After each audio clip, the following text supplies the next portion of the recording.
Пімен Панченка вясною.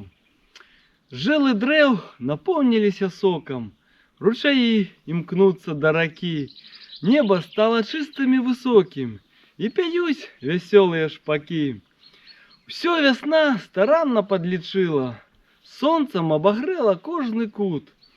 Паляўнічым прынесла дзічыны, рыбакам расчысціла раку.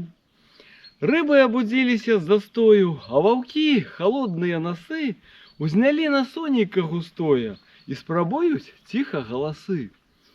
На паляне ў светлым пералеску расцвілі палітыя расой сінія падснежныя пралескі пад аховай урачыстых хвой.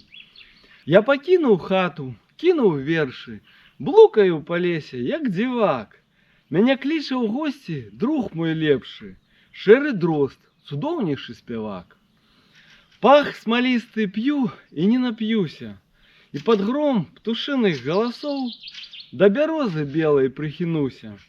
Буду прагна піць салодкі сок.